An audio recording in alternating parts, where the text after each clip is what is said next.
उपासना, उपासना से भगवत सुख, और शास्त्र विरुद्ध वासना दुर्वासना से नरक का दुख ये प्राप्त होता है। रीमा जी मुंबई से, महाराज जी मुझे गुरु चाहिए, वो कैसे और कब मिलेंगे? मुझे कैसे पता चलेगा कि ये मेरे गुरुदेव? भगवान से प्रार्थना करो, हे सच्चिदानंदमय श्री कृष्ण,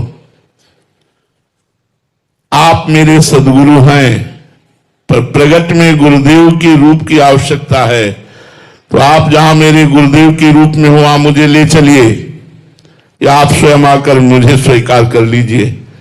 बन्नो गुरुपद कंज कृपा सिंधु नर रूप हरि, हरि नर रूप कृपा सिंधु, कृपा सिंधु हरि ही नर रूप में मुझे गुरुदेव के रूप में मिले, ऐसी कृपा करो, जिनके वचनों के प्रकाश में हम अपने अज्ञान अंधकार का नाश करके भगवत प्राप्ति कर सके।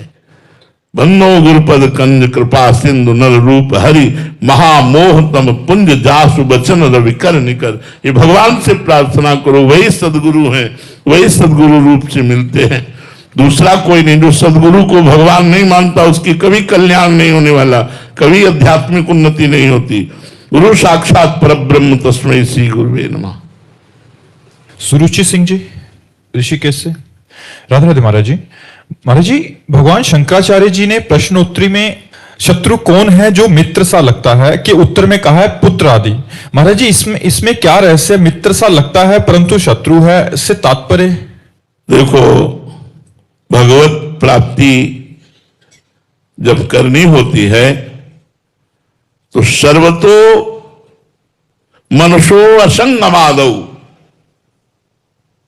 सबसे मन हटाकर प्रभु में लगाना है, सबसे मन हटाकर। सरल भाषा में लिखा है, जननी जनक बंधु सुत दारा, तन धन धाम सुहृद परिवारा, सबकी ममता ताग बटोरी, मम पद नहीं बांधी बर डोरी, सबकी ममता ताग बटोरी, मम पद नहीं बांधी बर डोरी। पुत्र में, पति में, परिवार में, सब में मेरा भगवान विराजमान है, इस भाव से प्यार करो। अगर पुत्र को शरीर भाव से प्यार करोगी तो मोह हो जाएगा, मोह हो जाएगा तो भगवान की भक्ति नहीं बनेगी। मोह गए बिनु राम पद होए न दृढ़ अनुराग। तो मोह त्याग के लिए भगवान शंकराचार्य जी उस मोह को कहते हैं कि ये पुत्र आदि में जो मोह है यही शत्रु है भगवत प्राप्ति करने के लिए, यही हमें भगवत प्राप्ति नहीं होने दे रहा। तो क्या हम अपने पुत्र का त्याग कर दे? नहीं, और प्यार करो, लेकिन उसमें भगवान मान के प्यार करो कि इसमें भगवान विराजमान है। मेरे पुत्र में, मेरे पति में, मेरे सास ससुर में, मेरे परिवार में, चराचर जगत में, सब में भगवान विराजमान। फिर आपको कोई बाधा नहीं रहेगी, वो आपकी उन्नति का कार्य होगा। तो वहां मोह को शत्रु बताया गया, ना कि पुत्र को। पुत्र आदि में जो मोह है वो शत्रु है। मोह माने अज्ञान, अज्ञान, ममता, ये मेरा पुत्र है। नहीं, नाथ सकल संपदा तुम्हारी, मैं सेवक समेत सुत नारी, ये सब आपकी वस्तु है। मोहनलाल जी, राधे राधे महाराज जी। महाराज जी ज्ञान मार्ग में भगवत प्राप्ति सरल है या भक्ति मार्ग में? जो विवेक प्रधान है, वैराग्यवान है, संसार से ऊब चुका है, उसे ज्ञान मार्ग सरल है। तो थोड़ा विषय भी अच्छे लगते हैं और भगवान भी अच्छे लगते हैं, वो भक्ति मार्ग से सरलता पूर्वक भगवान को प्राप्त कर लेगा। जो कर्मकांडी है, कर्मठी है, खूब कर्म करने का स्वभाव है, वो कर्म योग में लगे और कर्म को भगवान को समर्पित कर दे तो उसे भगवत प्राप्ति हो जाएगी। कोई मार्ग कठिन नहीं है और कोई मार्ग सरल नहीं है। जो मार्ग रुचिकर हो उसी मार्ग में चल देना चाहिए, योग्यता के अनुसार। सुनीता जी पंजाब से। राधा राधे महाराज जी। महाराज जी, गोस्वामी तुलसीदास जी की एक चौपाई है, ममता तरुण तमी अंधियारी, राग द्वेष उलुक सुक्कारी, तब लगी बसती जीव मन माही, जब लगी प्रभु प्रताप रवि नाही। महाराज जी, ममता पूर्ण अंधेरी रात है जो राग द्वेष रूपी उल्लुओं को सुख देने वाली है। वो ममता रूपी रात्रि तभी तक जीव के मन में बसती है जब तक प्रभु का प्रताप रूपी सूर्य उदय नहीं होता। महाराज जी, इस चौपाई में गोस्वामी तुलसीदास जी ने किस प्रकार की ममता की बात कही है जो अंधियारी रात्रि के समान राग द्वेषी? वही ममता जो अपने शरीर में ममता, जो भोगों में राग, जो शरीर संबंधियों में राग, यही तो, ये अपने हैं, ये पराये हैं। अपने में राग, पराये में द्वेष, अनुकूलता में सुख, प्रतिकूलता में दुख, ये सब ममता में ही तो रहता है। निर्ममो, जो ममता रहित होकर के प्यार करता है वो साधक है, और जो ममता युक्त करके प्यार करता है वो संसारी है। इसी में राग द्वेष रूपी उल्लू होते। भगवान का प्रताप के बल से संसार के सारे कर्तव्यों का पालन करते हुए भी भजन परायण रहता है। देखो राम प्रताप में कितना बड़ा बल है।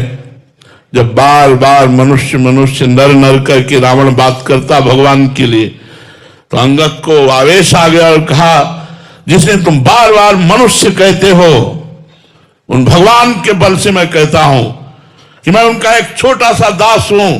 तेरी सभा में अगर कोई वीर हो, मैं पैर जमाता हूं, मेरा पैर उखाड़ दे, राम सीता को हार जाएंगे और वापस हो जाएंगे। कोई वीर हो हिला के दिखा दे।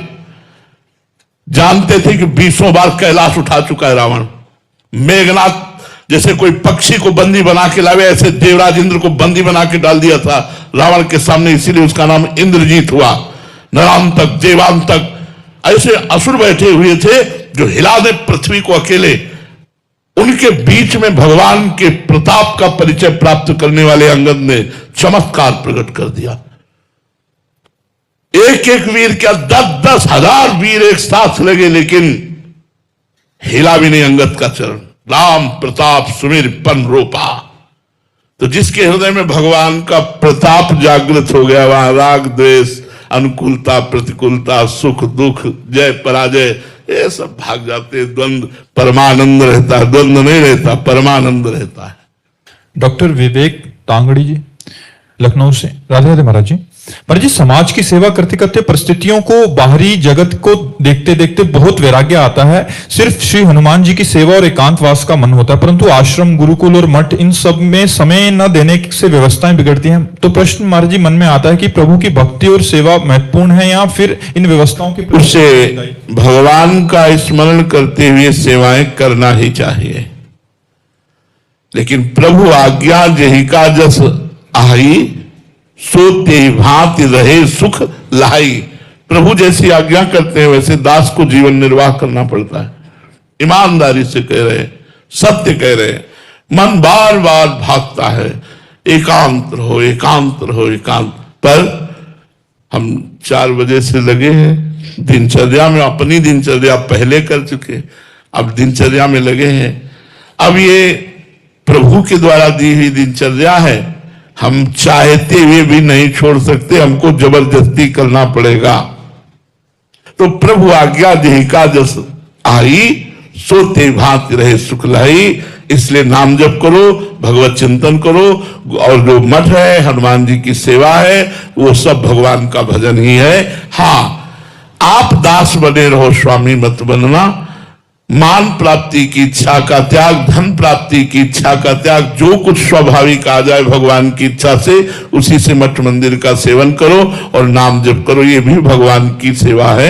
अगर संत जन, साधु जन, भक्त जन मठ मंदिर का सेवन नहीं करेंगे तो जो अधर्मी लोग हैं इनका अधिकार हो जाएगा। अब मठ मंदिरों में अगर धर्मात्मा पुरुष नहीं रहेंगे तो अधर्मी लोग वहीं गंदे आचरण करेंगे। इसलिए जरूर साधकों को, संतों को, महंतों को, महापुरुषों को ही तो जगत का उद्धार करने वाला बताया गया है। तो मंदिर इसीलिए वो बनवाते हैं कि हजारों लोग भजन नहीं कर सकते, लेकिन आकर के आप दर्शन मात्र भगवान के तो करेंगे तो जय हनुमान जी प्रणाम किया चले गए, इतने पुण्य बन गया उनका। एक एक कदम भगवान के दर्शन के लिए जब जाया जाता है वो पवित्र करने वाला होता है। इसलिए ये कोई साधारण बात नहीं, मंदिर आदि भगवान के मंदिर की परिक्रमा करना, भगवान के मंदिर के दर्शन करना, ये भगवान के सामने कुछ देर बैठना, मंत्र जप करना, ये सब महामंगलमयी बातें। तो यदि संत जन सब छोड़कर गंगा किनारे यमुना किनारे पर्णकुटी में रहने लगे तो फिर समाज हमारी कहाँ रहेगी, कैसे चलेगी। इसीलिए संत महात्मा अपने हृदय की बात को दबा करके, अपने उद्धार की बात को दबाकर जगत उद्धार के लिए वो गुण गाते, प्रभु का मंगल गान करते हैं, प्रभु का जगत में विचरण करते हैं। तो हमें चाहिए कि जिसमें हमें सुख मिले उसका त्याग करें और जिसमें संसार को सुख मिले उस बात को पकड़े। यदि हमारे प्रवचन से, हमारे बोलने से लाखों को सुख मिलता है तो हम एकांत में नहीं बैठेंगे, हम बोलेंगे। जिससे लाखों को सुख मिलता है, एकांत में बैठकर भजन करने से मेरे को केवल सुख मिलेगा, लेकिन उतना समय हम आपको दे रहे हैं, इससे आप सबको सुख मिल रहा है, तो मुझे ये बात पकड़नी, वो बात छोड़नी है। अच्छा, वो बात अपने आप पूर्ण हो जाएगी, क्योंकि सबको भगवत स्वरूप मान करके जब, तो ये भजन ही है, सब रूपों में भगवान ही है। इसलिए आप ऐसा करो, भजन करते हुए